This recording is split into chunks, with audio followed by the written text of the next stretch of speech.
A Medical Doctor's Understanding of Buddhism, authored by Dr. Woon LIU. Chapter 14, The Way of Detachment. This is the most important of all Buddha's teachings. Only by detaching from the toxic emotions, we can really get purified or enlightened. All toxic emotions are movement of forces within the heart. When we are greedy and want something, our heart moves in a way to draw that something towards us. When we are angry at something, our heart moves in a way to push that something away from us. Either way our heart moves. When the movement is repeated over and over again, it becomes a habit. Day after day and life after life, we have greed, anger, and foolishness movement in our heart repeating and repeating itself, and the habit becomes so strong that we get attached. And the only way to get detached is by the way of do nothing or not doing. When people get angry, they would usually try to suppress their anger. To suppress is also a movement of the heart. Movement enhances movement and would only make the attachment to anger stronger. If we go along with anger and let anger carry us away, it is also a movement of the heart and would also make the attachment to anger stronger. The only way to detach from anger is to do nothing, not suppressing, not going along, just do nothing. The analogy to explain this is water and the dust in it. If the water in a cup is being stirred, the dust in the water would make the water unclear. The only way to make the water clear again is not to do anything and let the moving water slowly become still, then the dust would sink to the bottom of the cup and the water would then become clear again. If we try to do anything to make the water clear, any movement would stir up the water and the water would never become clear. Water stands for our heart and dust stands for our emotions. Not to move the water is easy, but not to move our heart is impossible as believed by most if not all people. But Buddhism says this can be done by learning how not to move our heart. Buddhism teaches us that, when we get angry, we should let the anger movement in our heart come and go by itself. Just observe it like a bystander, and do nothing. This of course needs practice of the meditation of do nothing. This meditation of do nothing is not the same as most other meditations. Unlike most other meditations that require one to focus on a particular object, this meditation of do nothing have no object and one should not focus. Our heart should remain aware but not focused. To focus is like a spotlight, beaming at one spot and the other parts would not be seen. To remain aware is like a sun, just shines on everything without choosing. While in the awareness state, we observe the coming and going of our habitual forces, remain undisturbed and detached. When this is done correctly and repeatedly, this will become a new habit of detachment, and the result of detachment will be forthcoming. The technique of do nothing is not easy to grasp. It requires a thorough understanding of the way of not doing anything. Diamond Sutra, Heart Sutra, and the Altar Sutra of Sixth Patriarch are the sutras that should be studied as they are sutras that give the clearest explanation on the method of do nothing. The following points are important: a clear understanding of the way of do nothing. Or not doing is a must. Do nothing is not stop doing. The mind is very deceptive. Be careful not to do stop doing as very often people would mistake that to be do nothing. In stop doing, the heart moves to stop. In do nothing, the heart just do not move, just be aware and not cling to any object. This is very important and must be clearly understood. Do not do wrongly when practicing. Must practice in the correct way as only correct practice of do nothing can generate the right result of detachment. Detachment is also a habit. Repeated practice in the correct way is required to generate a new detachment habit to replace the attachment habit. When practiced in the correct way, the detachment habit would become stronger and stronger, and the attachment habit weaker and weaker. Some books do not use the word detachment, they would choose the word non-attachment. Like do nothing or not doing, the important thing is to grasp the meaning behind these words and get the correct way of practice. Correct practice of do nothing would bring joy, clarity of mind, forgiving kindness and improvement of bodily functions, like good sleep, good appetite, etc. If one does not have such expected good results, one must carefully re-examine one's way of practice, like is one wrongly forcing oneself to stop doing? Forcing is a strong movement of the heart, and would only strengthen attachment, would not generate good results but even undesired bad results. Chapter 15, 6 Parameter, 6 ways to cross from this shore. Parameter means reaching that shore. 6. Parameter means the 6 ways that can help us cross over from this shore of illusions and sufferings to that shore of reality and enlightenment. The 6 ways include giving, keeping precepts, forbearance, working hard, meditation and prajna. 1. Giving. There are 3 kinds of giving: of knowledge, of money and of fearlessness. Giving of knowledge in the broad sense means giving knowledge useful to others. In its religious sense include all knowledge that helps spiritual growth.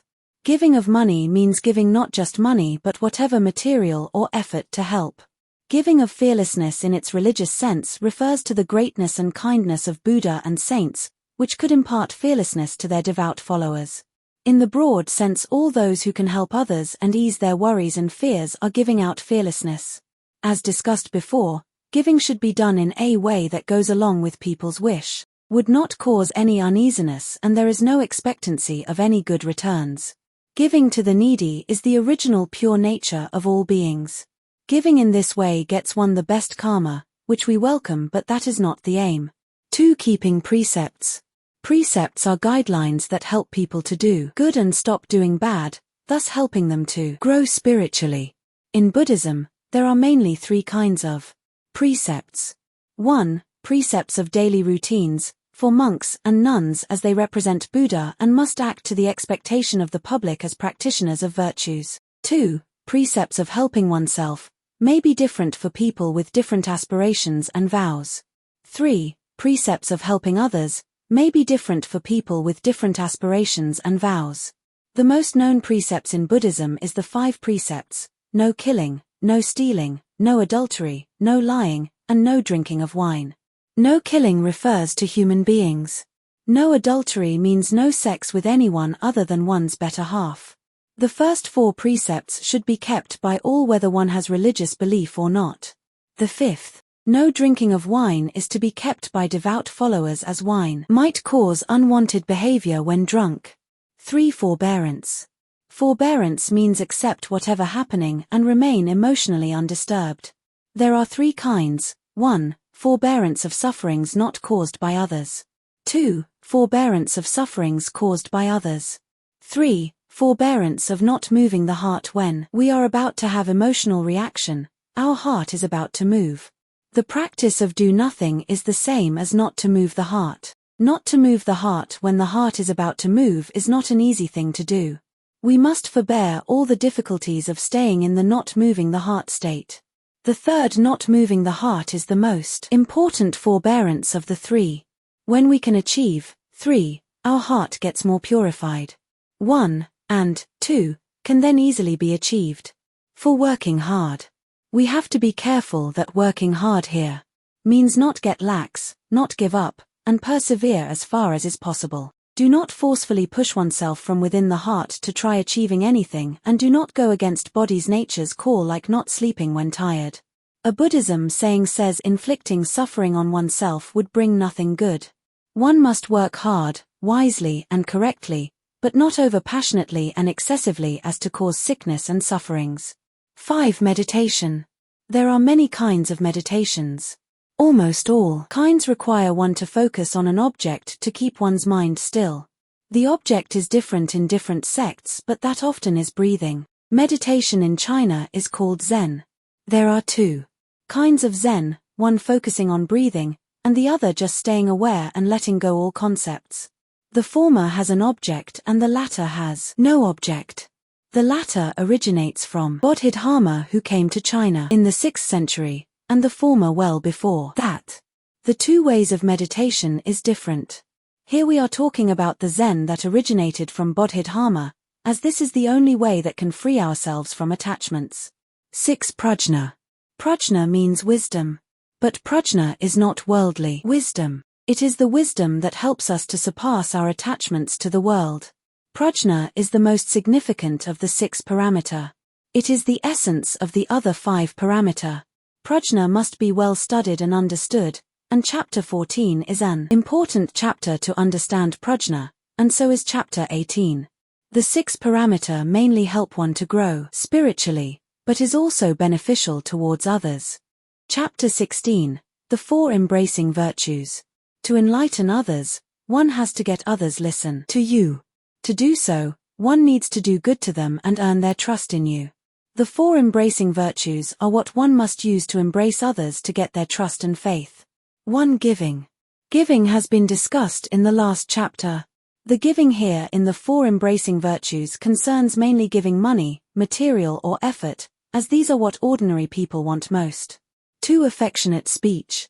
Affectionate speech is the most effective to embrace others and get their trust. It costs nothing and is not time or effort consuming. If one's speech is always affectionate, one would have good relation with others. Any speech that is useful, educational, encouraging, distressing is all affectionate speech. 3. To help accomplish whatever the others wish for this usually requires time and effort. One might have to sacrifice more. But once being appreciated, the others would willingly listen to you. 4. Companionship. This means spending time to keep others company and doing things together with them to get their trust and good impression. As for 3, this requires time and effort. Unlike the 6 parameter which mainly help oneself, the 4 embracing virtues mainly help others. But as said before, in Buddhism there is no taking advantage of or being taken advantage of. Helping others is helping oneself. Chapter 17, Sleeplessness and Tension. To have a sound sleep at night is indeed a blessing. Many people, especially those who live in big cities, are prone to insomnia because of a hectic and busy life. In order to have a sound sleep, we need to be tired and relaxed at the same time. Every day after work, we would have both lots of tiredness and tension. Tiredness pulls us into sleep, and tension pulls us to continue the fight and flight reaction. If tension is greater than tiredness, we cannot fall asleep. So relieving tension is a prerequisite for us to fall asleep. Practicing the do-nothing meditation would help us to relax and is worth trying by those who have insomnia. The thing that should be noted is that do not try to force oneself to fall asleep, as this would make one even tenser and not relaxed. There are of course other things that would help one sleep well, and doctors should be consulted for their expert opinions. A friend of mine says he would get very tense whenever his superior comes near him. He has tried various ways to ease tension, useful but not to his satisfaction. After studying and learning the theories of meditation of do-nothing and putting them into practice, he has marked improvement of his condition. It must be pointed out that meditation of do-nothing only helps one to relax and stay emotionally not so disturbed. One still has to tackle whatever that is causing the tension, and resolving the cause is the best way to ease tension. But of course the cause cannot always be dealt with. Then staying emotionally not disturbed would give clarity of mind and would help one to solve problems and improve efficiency. If meditation of do-nothing is done correctly, one would feel relaxed and happy, and have better sleep and appetite. If such good responses are not coming forth, one must check if one is meditating correctly or not. The benefits of meditation of do-nothing is of course not restricted to the above. The above are just the benefits of those who can achieve a slight level of detachment. The ultimate benefits are beyond our comprehension, and are so great that people would not believe. Thank you, and let's continue in our next video.